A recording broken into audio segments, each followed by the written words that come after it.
একমাত্র বাঙালিই হচ্ছে পরিবেশন করে থালা দিতে ভালোবাসে।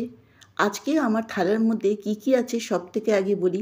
আলু ফুলকপির সিম্পল ভাজা আছে, আলু কাঁচকলার দম, যার মধ্যে আলু কাঁচকলা গরম মশলা দিয়ে বেশ কষে জিরে ধনে গুঁড়ো আর হিং দিয়ে কষে করা।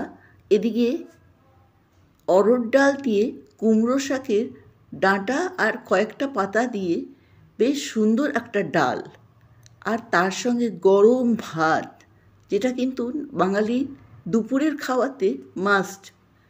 তো সব থেকে আগে আমি পরিবেশন করব ভাজা দিয়ে আলু কপি ভাজা, যার মধ্যে বললাম তো একটুখানি জিরে ফোড়ন দিয়ে কাঁচা লঙ্কা ফোড়ন দিয়ে আলু কপিটাকে বেশ নেড়ে চেড়ে ভেজেছি, খেতে দারুণ লাগে।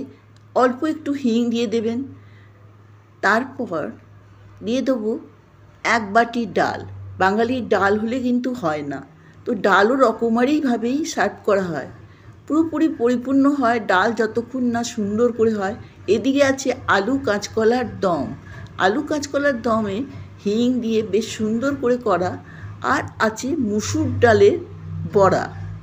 দারুণ লাগে এই বড়া ডালের সঙ্গে খেতে। আর সঙ্গে চাটনি না হলে কিন্তু বাঙালির খাবার জমে না। সব শেষে ধনেপাতা মূলো দিয়ে চাটনি হয়ে গেল আজকের এইটুকুই পদ, কিন্তু সম্পূর্ণ খেতে দারুণ হয়েছিল। তৃপ্তি দিল এই খাবার যদি ভালো করে বানানো যায় আর এরকম করে পরিবেশন করে খেতে দেওয়া হয়, তো যে মানুষটিকে দিচ্ছেন সেও খুশি আর আপনিও খুশি। তাহলে আজকের এই থালার রেসিপি বা থালাটা আপনাদের কেমন লাগলো অবশ্যই কমেন্ট বক্সে জানাবেন, লাইক করবেন আর চ্যানেলটিকে সাবস্ক্রাইব করে পাশে থাকবেন। ধন্যবাদ।